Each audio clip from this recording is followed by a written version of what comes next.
रत्न धेनु दान विधि।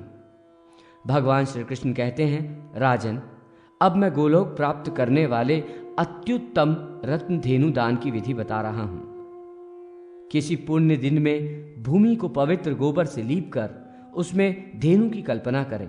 पृथ्वी पर कृष्ण मर्ग चर्म बिछाकर उस पर एक द्रोण लवण रखकर उसके ऊपर विधि पूर्वक संकल्प सहित रत्नमयी धेनु स्थापित करें।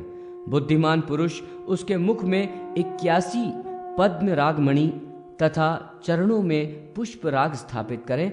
उस गौ के ललाट पर सोने का तिलक, उसकी दोनों आंखों में 100 मोती, दोनों भौं पर 100 मूंगा और दोनों कानों की जगह 2 सीपे लगाएं। उसके सींग सोने के होने चाहिए। सिर की जगह 100 हीरो को स्थापित करना चाहिए। कंठ और नेत्र पलकों में 100 गोमेदक, पृष्ठभाग में 100 इंद्रनील, दोनों पार्श्व स्थानों में 100 वैदूर्य, उदर पर स्फटिक तथा कटी देश पर 100 सौगंधिक मणि रखना चाहिए। खूनों को स्वर्ण में, पूंछ को मोतियों की लड़ियों से युक्त करके तथा दोनों नाकों की सूर्यकांत तथा चंद्रकांत मणियों से रचना कर कपूर और चंदन से चर्चित करें। रोमों को केसर और नाभि को चांदी से बनाएं। गुदा में 100 लाल मणियों को लगाना चाहिए। अन्य रत्नों को संधि भागों पर लगाना चाहिए।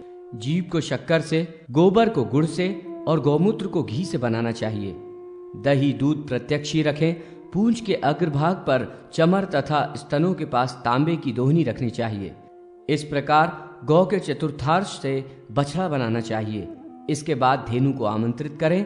उस समय गुड़ धेनु की तरह आवाहन कर यह कहना चाहिए, देवी, चूंकि रुद्र, इंद्र, चंद्रमा, ब्रह्मा, विष्णु ये सभी तुम्हें देवताओं का निवास स्थान मानते हैं तथा समस्त त्रिभुवन तुम्हारे शरीर में व्याप्त है, अतः तुम भव सागर से पीड़ित मेरा शीघ्र ही उद्धार करो। इस प्रकार आमंत्रित करने के बाद गौरी माँ की पूजा तथा परिक्रमा कर भक्ति पूर्वक साष्टांग प्रणाम करके उस रत्न धेनु का दान ब्राह्मण को दक्षिणा के साथ करें। अंत में क्षमा प्रार्थना करें।